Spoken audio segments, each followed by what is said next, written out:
আসসালামু আলাইকুম প্রিয় দর্শক, অন্য মঞ্চের আলাপচারিতায় আপনাদের সকলকে আমন্ত্রণ জানাচ্ছি। প্রিয় বন্ধুরা, প্রীতি, শুভেচ্ছা এবং সালাম নেবেন বিশাল ছাত্র নেতা হাসনাত আব্দুল্লাহ।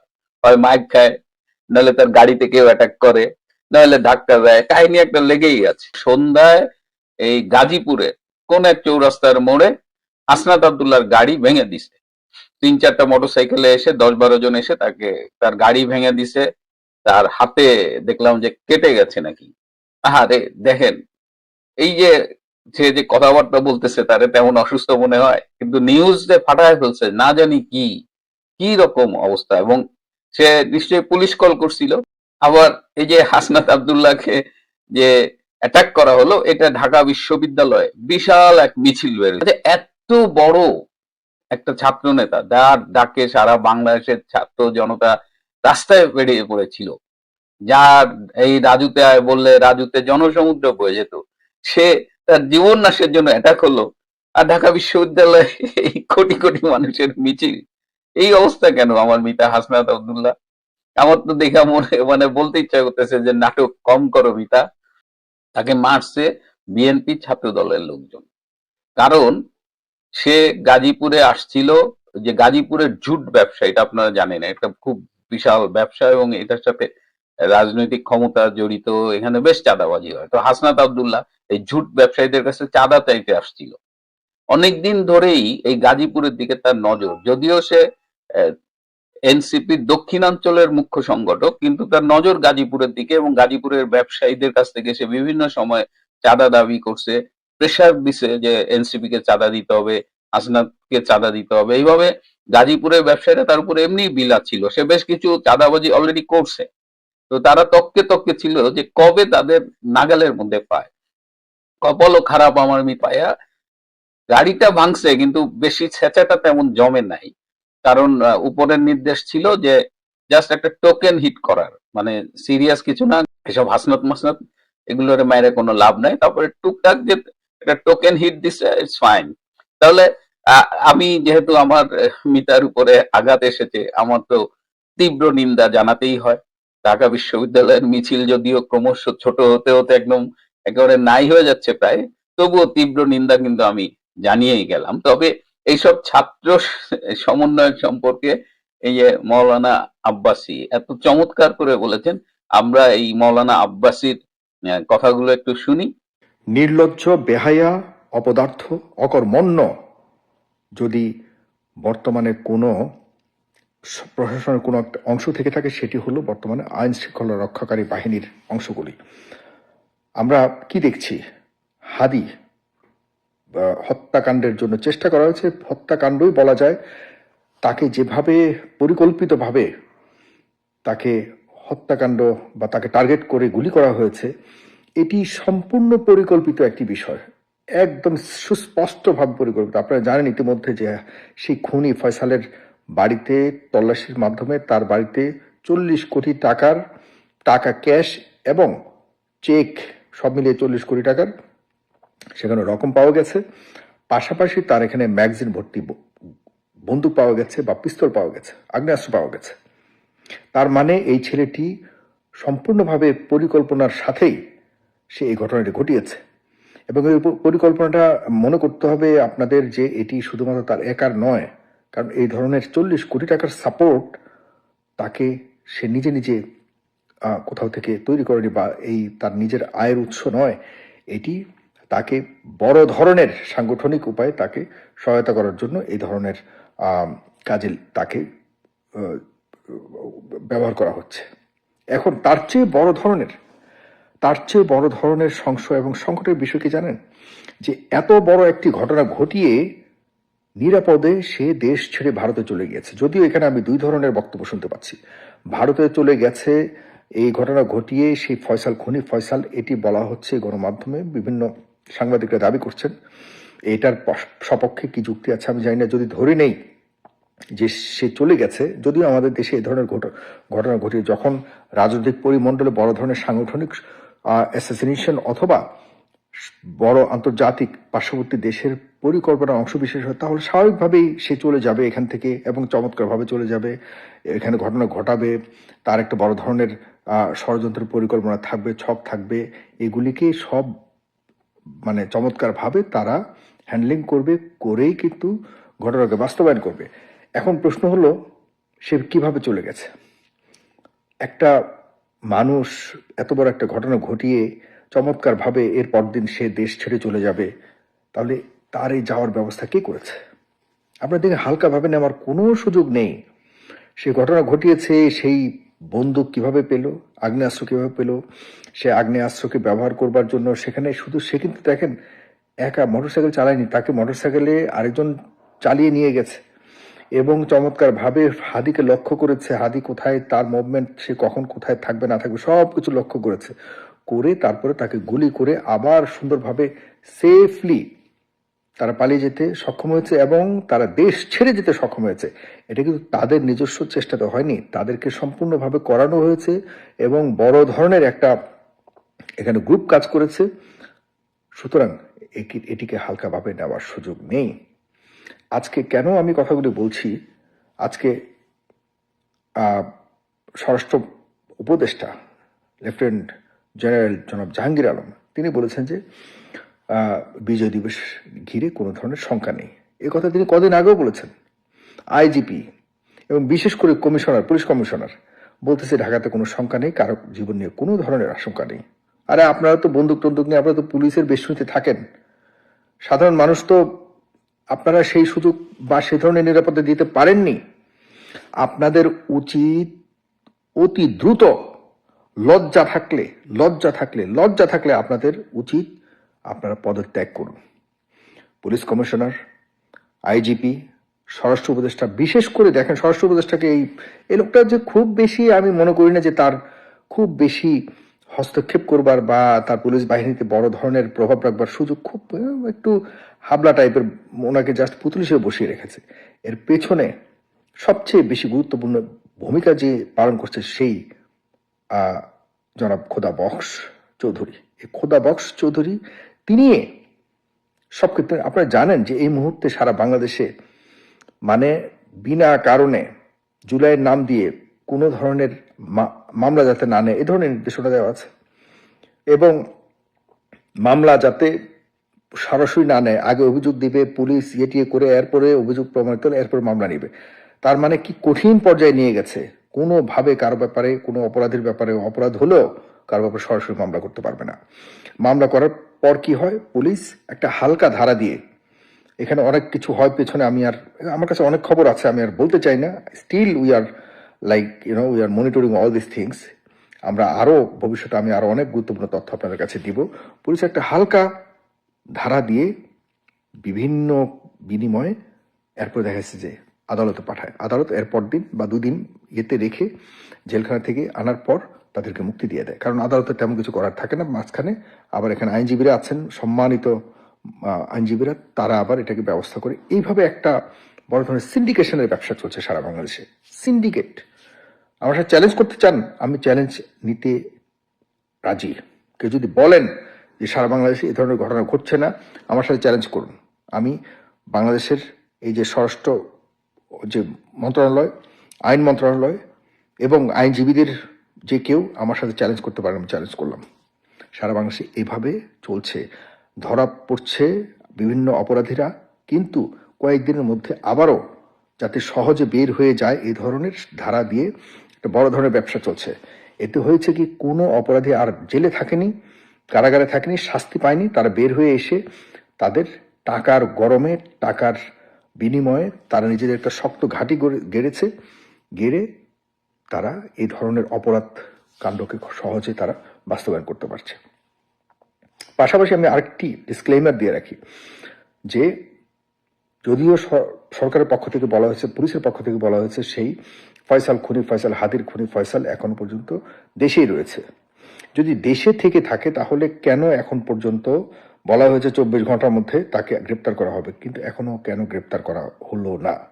সে তো বাংলাদেশের নাগরিক, বাংলাদেশে আছে, বাংলাদেশের কানায় মানে আমি মনে করি যে শৃঙ্খলা রক্ষাকারী বাহিনী ছেয়ে রেখেছে, তাহলে কেন তাকে ধরতে পারো না এখনো পর্যন্ত?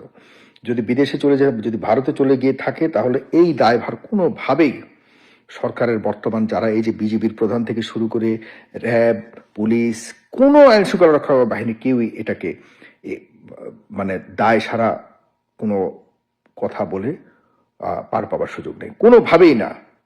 এটি হালকাভাবে নেওয়ার সুযোগ নেই।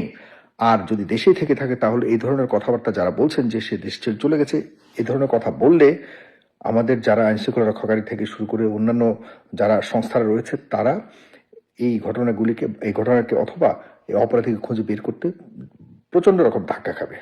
আমরা আরেকটু শিওর হওয়া উচিত যে তার লোকেশনের ব্যাপারে সে আসলে চলে গেছে কিনা। আর গিয়ে থাকলে অবশ্যই এসব তথ্য প্রকাশ করবার আগে পাবলিকলি আমাদের যারা গোয়েন্দা সংস্থা রয়েছে তাদেরকেই জানানো উচিত, তারা এটাকে মাথায় নিয়ে ওইভাবে কাজ করবে। কিন্তু হুট করে মানে পুরো গণমাধ্যমে এভাবে বলে দেওয়ার মানে হলো যে যারা খোঁজ করবে তারা অলরেডি অর্ধেক ব্রেকডাউন হয়ে যাবে, কারণ তাদের কাছে মনেই হবে যে তা খুঁজে লাভ কি, সে তো চলেই গেছে, অথচ হতেও পারে সে রয়ে গেছে। আমাদের শুধু কোনো আধা বিশ্বস্ত ইনফরমেশনের উপরে এমন ধরনের কথা ছড়ানো উচিত নয় এই মুহূর্তে অন্তত পক্ষে, কারণ আমাদের সকলের গোল উদ্দেশ্য একই, যে কোনো সে যে দলেরই হোক খুনি তাকে খুঁজে বের করে শাস্তির আওতায় আনতেই হবে, এতে কোনো সন্দেহ নাই। এতে আমরা কে জুলাইয়ের পক্ষের, কে বিপক্ষের, কে ৭১-এর পক্ষের বিপক্ষে এগুলি না, যে কোনো দলের যে কেউ এরকম নৃশংসভাবে নির্মমভাবে হত্যাকাণ্ডের শিকার হলে আমরা তার বিচার নিশ্চিত করবই, এটা সম্মিলিতভাবে কালেকটিভলি সবার এটা দায়িত্ব। সুতরাং আপনাদের কাছে অনুরোধ, এখন আমার শেষ এই ভিডিওটি করার একমাত্র উদ্দেশ্য হলো যে দায়িত্বে যারা রয়েছেন অবহেলার দায়ে পদত্যাগ করুন। স্বরাষ্ট্র উপদেষ্টা, আইজিপি, কমিশনার সাহেব, জানি না এটার মধ্যে কতটুকু ওনার দায়িত্বহীনতা রয়েছে, যতটুকু জানি উনি সক্রিয়তার সাথে কাজ করার চেষ্টা করেন। এবং বিশেষ করে খোদা বক্স চৌধুরী সাহেব, আপনি step down, just step down. You are not capable to run this kind of duty. You already failed. You proved you already failed. Please step down. আপনার কারণে আমাদের দেশের 12টা বেজে যাচ্ছে। আইন শৃঙ্খলা রক্ষাকারী বাহিনীদেরকে আপনি আগের তুলনায় আগের চেয়ে অনেক খারাপ করে ফেলছেন। Just stop. আপনার কথায় চলবে না। বাংলাদেশের অরক্ষিত রেখেছেন আপনি আমাদের এই 18 কোটি মানুষকে অরক্ষিত রেখেছেন। এখন এটা শেষ হওয়া উচিত। বলে দিলাম, আপনাকে দায় নিতে হবে। আপনি চুপা রুস্তমের মতো কাজ করছেন পেছনে থেকে। আপনি পুলিশ বাহিনীকে মানে যেভাবে ইচ্ছা এভাবে আপনি আপনার মতো করে বানিয়ে আপনি পুরোপুরি একটা ভালনারেবল সিচুয়েশন করে রেখেছেন সব ক্ষেত্রেই। আরে পুলিশ বাহিনী ঠিক না থাকলে কোনো কিছু ঠিক থাকে? Please step down. আপনারা যদি লোভী না হন, আপনারা যদি ক্ষমতা লোভী না হন, তাহলে কয়েকজন স্টেপ আপনাদের পদত্যাগ করে প্রমাণ করুন যে আপনারা লোভের জন্য নন, আপনার ক্ষমতার লোভী নন। পরিবর্তনের পর আপনারা যে কোনো ধরনের ত্যাগ করতে রাজি আছেন। ওকে, আমরা কোনো সুবিধা নেইনি, অনেক ভূমিকা রেখেছি, গুরুত্বপূর্ণ ভূমিকা রেখেছি। হালকাভাবে নেওয়ার সুযোগ নেই, হালকাভাবে নেবেন না। আপনারা এমন কোনো ভূমিকা রাখেন নেই যে আপনাদেরকে সিরিয়াসলি দেখার প্রয়োজন আছে, কোনো দরকার নেই। আজ আছেন কাল নাই, বাট আমরা বুলেটের সামনে কথা বলেছি আজকে, কালকেও বলবো। এভাবে আমরা করে আসছি।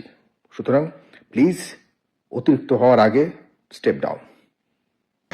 শরীফ ওসমান হাদির হত্যার ঘটনা নিয়ে তুলকালাম চলছে বাংলাদেশে। এমন নয় যে হাদি বড় মাপের কোনো রাজনৈতিক নেতা। যতদূর জেনেছি তিনি এখনো মরেননি, তবে অবস্থা খুবই খারাপ। কেউ বলছে তিনি বেঁচে আছেন, কারো মতে মরে গেছেন। অনেকটা বেগম খালেদা জিয়ার পরিস্থিতি। জানি না হাদি এবং খালেদা জিয়ার দুইজনের দুই রাজনৈতিক দল 16ই ডিসেম্বরের জন্য অপেক্ষা করছে কি না। যদি 16ই ডিসেম্বর খালেদা জিয়ার ব্যাপারে খারাপ কোনো খবর আসে, তাতে বিএনপি দলের লাভ কমিয়ে দেবে হাদির খারাপ খবরটা। কারণ অনেকেই বলছে যে হাদির মৃত্যুর পেছনে আছে বিএনপির হাত। আবার এর সাথে আরো বলছে ভারতের হাত, আওয়ামী লীগের হাত। এবং আরো অনেকের হাত। আমাদের আজকের এখনকার আলোচনা হাদিকে নিয়ে। কে তাকে হত্যা করেছে, কেন হত্যা করেছে, বাংলাদেশের নির্বাচনে এই হত্যার কি প্রভাব ও আগামী দিনে বাংলাদেশ কোন পথে চলেছে, এই বিষয়টিকে কেন্দ্র করে সেটা এখানে খুঁজবো। একেবারে গোয়েন্দা গল্পের প্লট। আমরা চেষ্টা করব খুনিকে খুঁজতে। বিশ্বের গোয়েন্দা কাহিনীর নমস্য দুটি নাম স্যার আর্থার কোনান ডয়েল ও আগাথা ক্রিস্টি। দুজনের তদন্তের ধরন একেবারে আলাদা। শার্লক হোমসের পদ্ধতির মূল ভিত্তি হল প্রখর পর্যবেক্ষণ এবং নিখুঁত যুক্তি নির্ভর অনুমান।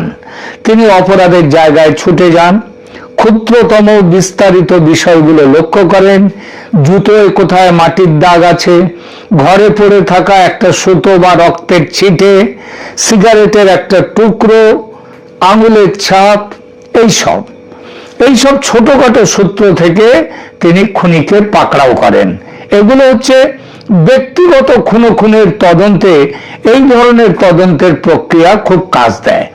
গোয়েন্দা কাহিনীর রানী হচ্ছেন আগাথা ক্রিস্টি। আগাথা ক্রিস্টির গোয়েন্দা আরকুল পোয়ারো, তিনি আবার উল্টো পথে হাঁটেন। তিনি তদন্ত করেন একেবারে আলাদাভাবে। তিনি অপরাধের জায়গায় গিয়ে বিস্তারিত তদন্ত করার ধারেও যান না। তিনি অনেক দূরে বসে সম্ভাব্য খুনিদের মনস্তত্ত্ব, সাইকোলজি, সেগুলো বিশ্লেষণ করেন। আরকুল পোয়ারোর বিশ্বাস যে নির্দিষ্ট ধরনের মানুষ নির্দিষ্ট ধরনের অপরাধ করে এবং তিনি তাদের মনস্তাত্ত্বিক প্রোফাইল তৈরি করে খুনির কাছে পৌঁছে যান, তাকে ধরেন। তিনি শুরুতেই দেখেন এই যে খুনটা হলো একটা খুন, এই খুনে কার লাভ সবচেয়ে বেশি, অর্থাৎ এই মৃত্যুতে কে সব থেকে বেশি লাভবান। ইংরেজিতে যাকে বলে কুই বোনো, মানে কার সবচেয়ে বেশি লাভ। শার্লক হোমসের লাইন এই খুনের কিনারায় কাজ দেবে না যেভাবে হাদিকে হত্যা করা হয়েছে, কারণ ঘটনাস্থলে গিয়ে কোনো বিশ্লেষণ করার সুযোগ এখানে নেই। রাস্তায় চলন্ত গাড়িকে ধাওয়া করে খুন করার যে চেষ্টা, সেখানে আঙুলের ছাপ, সিগারেটের বাঁট, এইসব কোথায় পাওয়া যাবে? এখানে তদন্ত চলবে আগাথা ক্রিস্টির যে গোয়েন্দা আরকুল পোয়ারো, তার তত্ত্ব অনুযায়ী। আগাথা ক্রিস্টি এবং তার গোয়েন্দা আরকুল পোয়ারো, এটা যদিও ওই উচ্চারণে এটা হয় হারকিউল, কিন্তু অ্যাকচুয়ালি উচ্চারণটা হচ্ছে আরকুল পোয়ারো। তিনি যদি আজ বেঁচে থাকতেন এবং হাদি খুনের তদন্তের ভার যদি তার উপরে আসতো, তাহলে খুনি হিসেবে কাকে ধরতেন তিনি? দুর্ভাগ্য, আগাথা ক্রিস্টি আজ বেঁচে নেই, আর তার গোয়েন্দা আরকুল পোয়ারোকেও তাই পাওয়া যাবে না। কিন্তু তারা না থাকলেও তাদের চিন্তাধারা বা থট প্রসেস, সেটা তো আছে পৃথিবীতে এবং ভালোভাবেই আছে। সেই থট প্রসেস অনুসরণ করে একেবারে বিজ্ঞানসম্মত পদ্ধতিতে আমি এই খুনের পিছনে কার বা কাদের হাত আছে সেটা খুঁজে বের করেছি। আষাঢ়ে গল্প ভাববেন না, এবং আষাঢ়ে গল্প না ভেবে শেষ পর্যন্ত সঙ্গে থাকুন, শুনুন আমার বিশ্লেষণ। বিরোধ থাকলে স্পষ্ট জানান, ভদ্র ভাষায় ভালোভাবে, এবং যদি আমাকে পছন্দ করেন, আমার এই ধারণা আমি যে জায়গায় পৌঁছচ্ছি, তাহলে সেটাও লিখে জানান। এই প্রসঙ্গে একটা কথা বলি, আমি কিন্তু আগাথা ক্রিস্টির অসম্ভব রকমের ভক্ত সেই ছেলেবেলা থেকে। আর এই কদিন হাসপাতালের শয্যায় শুয়ে এই হত্যাকাণ্ডের পেছনে কে বা কারা থাকতে পারে সেটা নিয়ে অনেক ভাবনা চিন্তা করে তবে আজকের এই সিদ্ধান্তে পৌঁছেছি, যেটা আপনাদেরকে বলবো। শরীর থেকে গল ব্লাডারটি সফলভাবে বিসর্জন দিয়ে আপনাদের শুভেচ্ছায় হাসপাতাল থেকে বাড়ি ফিরে প্রথমেই আপনাদের কাছে নিয়ে এলাম হাদি কাণ্ডে আমার বিশ্লেষণ। এই কাজ করতে গেলে হাদির পরিচয় নিয়ে দু কথা বলতে হয়। প্রথমে বাংলাদেশের সমসাময়িক রাজনৈতিক প্রেক্ষাপটে ইনকিলাব মঞ্চ এবং এর অন্যতম নেতা মুখপাত্র শরীফ ওসমান হাদী অত্যন্ত আলোচিত এবং বিতর্কিত একটি নাম। তার রাজনীতি দাঁড়িয়ে আছে দুইটি বিষয়ের ওপর, তীব্র ভারত বিরোধিতা ও ভীষণ রকমের আওয়ামী লীগ বিরোধিতা। মুখে অশ্লীল কথার ফুলঝুরি ও বাংলাদেশকে পাকিস্তানের উপনিবেশে পরিণত করার যে রাজনীতি বর্তমানে বাংলাদেশে চলছে, ওসমান হাদী সেই রাজনীতির বড় সড় সমর্থকও বলতে পারেন, নেতাও বলতে পারেন। সুতরাং তার সম্ভাব্য ঘাতকদের তালিকায় প্রথম দুটি নাম আসে ভারত ও আওয়ামী লীগের। এরপরে যে নামগুলো ঘুরছে তারা হলো বিএনপি, জামায়াত এবং আরো কেউ কেউ। এই পরিস্থিতিতে আজ যদি আগাথা ক্রিস্টি বেঁচে থাকতেন ও তার গোয়েন্দা পোয়ারোকে ওসমান হাদীর খুনিকে ধরার কাজে নিয়োগ করতেন, তবে খুনি হিসেবে কে বা কারা ধরা পড়ত? আগেই বলেছি, আগাথা ক্রিস্টির জগৎ হলো নিরেট যুক্তি, পর্যবেক্ষণ এবং সাইকোলজি, হিউম্যান সাইকোলজি, মানব চরিত্রের জটিল মনস্তত্ত্বের উপর ভিত্তি করে তৈরি। হারকিউল পোয়ারো বা আরকুল পোয়ারো যেটাই বলেন, রাজনৈতিক জটিলতার চেয়ে ব্যক্তিগত মোটিভ এবং লিটল গ্রে সেলস, আমাদের মাথার ঘিলু, এই ঘিলু ব্যবহার করে অপরাধীর মনস্তত্ত্ব ধরতে এবং অপরাধীকে ধরতে বেশি আগ্রহী। যদি পোয়ারোকে বাংলাদেশের বর্তমান প্রেক্ষাপটে ওসমান হাদীর খুনিকে ধরার জন্য নিয়োগ করা হয়, তবে তিনি দলীয় রাজনীতি বা ওই আওয়ামী লীগ ইত্যাদি বা ভূ রাজনৈতিক তত্ত্বের পরিবর্তে তিনি মোটিভ খুঁজতে যাওয়ার চেষ্টা করতেন প্রথমেই। এখানে মূল মোটিভটা কি হতে পারে তদন্তের?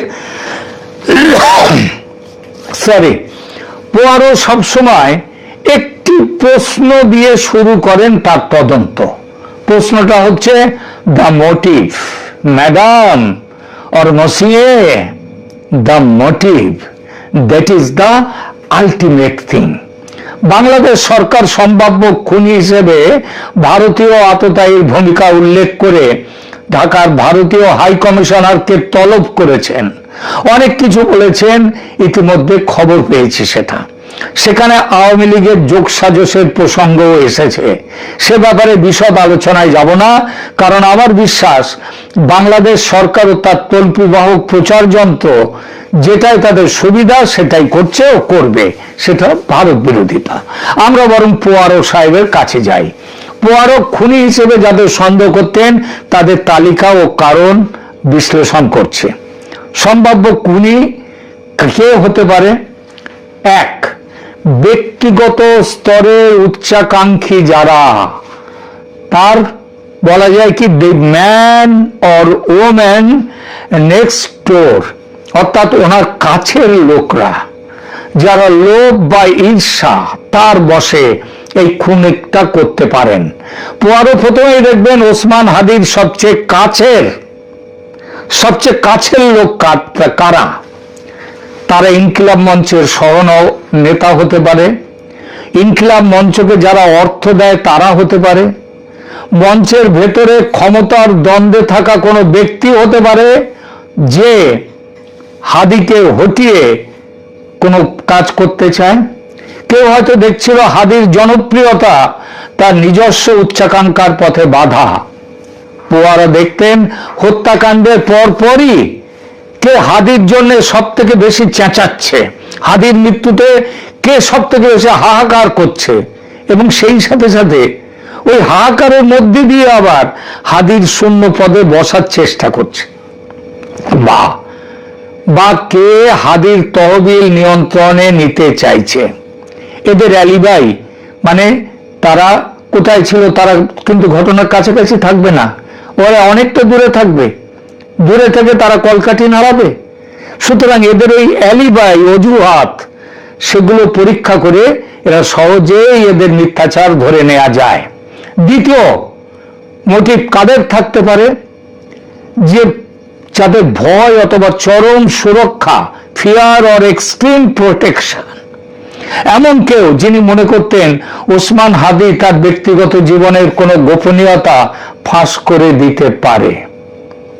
বাংলাদেশে এখন তো চুরি, জোচ্চুরি, ঘুষ, খুন এসবের তো কোনো শেষ নেই। সুতরাং এই গোপনীয় কিছু খবর হাদির কাছে থাকতেই পারে এবং থাকা স্বাভাবিক, এবং তার ফলে হাদি সেটা ফাঁস করে দিলে তার রাজনৈতিক জীবন শেষ হয়ে যাবে। সুতরাং তারা এই ভয় থেকে তারা হাদিকে খুন করবার পরিকল্পনা করতে পারে। এই খুনি হবে সবচেয়ে ঠান্ডা মাথার খুনি। পোয়ারো সাহেব, আগাথা ক্রিস্টির গোয়েন্দা, তিনি প্রথমে এতক্ষণে দেখে ফেলতেন খুনের দিন কে এমন ভাবে দূরে ছিল যাতে সন্দেহ করা না যায়, কিন্তু যার অ্যাক্সেস হাদির কাছে যাওয়ার সুযোগ ছিল। পোয়ারোর যে হিউম্যান সাইকোলজি, এই আপাত নির্দোষ, মানে যে বন্ধু হাদির সব থেকে নিজেকে নির্দোষ বলছে, ভাব দেখাচ্ছে, সেই হয়তো আসল খুনি। 3 নম্বর আরেকটা মোটিভ কি হতে পারে, সেটা হচ্ছে আদর্শগত বিশুদ্ধতার প্রশ্ন। কোন রাজনৈতিক দল নয়, বরং ওই দলের কোন সদস্য যিনি মনে করেন হাদি তার আদর্শের সাথে আপোষ করছে বা খুব কঠোর হচ্ছে অথবা যথেষ্ট কঠোর নয়, প্রতিপক্ষের সাথে তার ব্যবহার আরো তার মতো, তার মনের মতো হচ্ছে না, তিনি এই হত্যাকাণ্ড তিনিও করতে পারেন। এই খুনি আবেগপ্রবণ হবে এবং এরা ভুল করতে বাধ্য। হয়তো সে তার দলের কোনো প্রতীক বা স্লোগান অজান্তে ফেলে যাবে। পোয়ারো ওই ফলস ফ্ল্যাগ বলে একটা জিনিস আছে, মানে হচ্ছে কি জানেন তো, মানে ফলস ফ্ল্যাগ মানে সামনে একটা জিনিসকে দেখানো, সেটা কিন্তু আসল ঘটনা নয়, আসলকে চাপা দেওয়ার জন্যে একটা মিথ্যেকে সামনে রেখে দেয়া।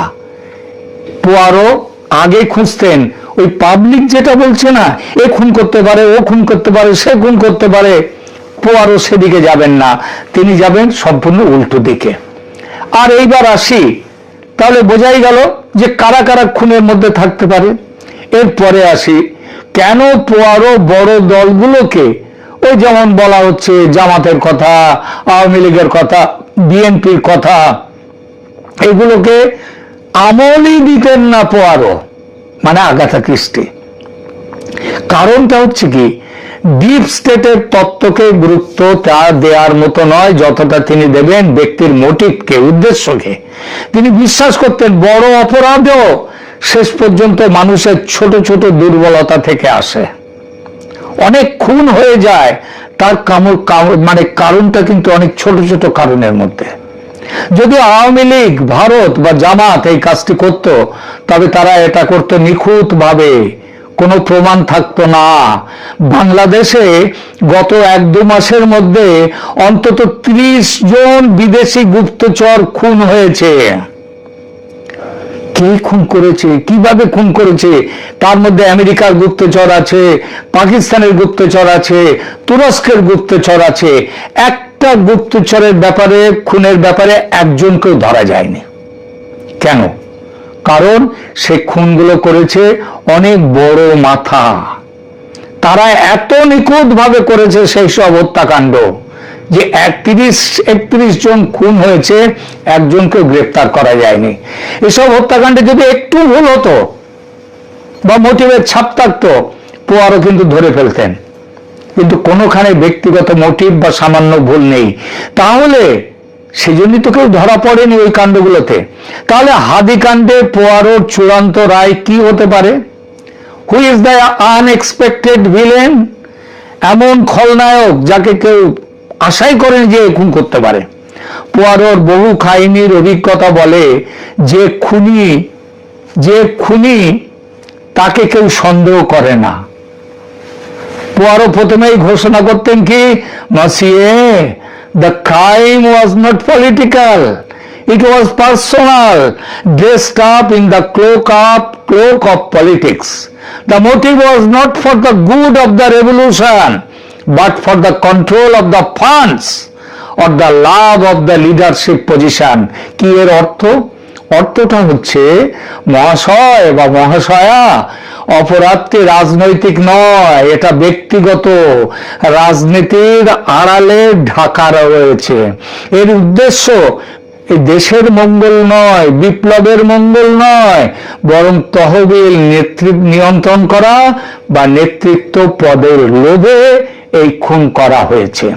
পোয়ারো তদন্তের শেষে খুনি হিসেবে ধরা পড়তো ওই ইনকিলাব মঞ্চের একেবারে কাছের কেউ, হতে পারে মঞ্চের কোষাধ্যক্ষ যিনি অর্থ আত্মসাতের ভয়ে ছিলেন, অথবা হাদির সেকেন্ড ইন কমান্ড যিনি হাদির ছায়ায় থাকতে থাকতে বিরক্ত হয়ে গিয়েছিলেন, ভেবেছিলেন একে খুন করে আমি জায়গাটা দখল করব। রাজনৈতিক জটিলতাকে ব্যবহার করে ব্যক্তিগত লোভ চরিতার্থ করাই এই মার্ডারের মূল মোটিভ। এই খুনি এমনও হতে পারে যে হাদির কাছের লোক হয়ে হাদিকে হত্যার সুপারি নিয়েছে বাংলাদেশের ভেতরের কোন ব্যক্তির কাছ থেকে, ভারতের কাছ থেকেও নয়, আওয়ামী লীগের কাছ থেকেও নয়। বাংলাদেশের গোয়েন্দাদের যেটুকু সুনাম আগে ছিল, সেই সুনাম ইউনূসের আমলে মোটামুটি শেষ। সুতরাং এরা কেউ বলবে খুনি খুন করে পালিয়ে গেছে ভারতে, ভারত তাকে ফেরত পাঠাক এক্ষুনি, এইটা আবার বলেছে, এই দাবি করেছে ইউনূস সরকার। আবার ওই সরকারেরই পুলিশ আবার বলছে এমন কেউ ভারতে পালাতে পারেনি, তারা দেশেই আছে। সুতরাং গুজব চলতেই থাকবে আর খুনি থাকবে অধরা। কারণ বাংলাদেশ সরকার চায় যে এই খুনি ধরা যাতে না পড়ে। কারণটা হচ্ছে, অনেক কারণ তাদের আছে, নির্বাচন পেছানো তাদের একটা বড় কারণ, এছাড়াও আরো কারণ।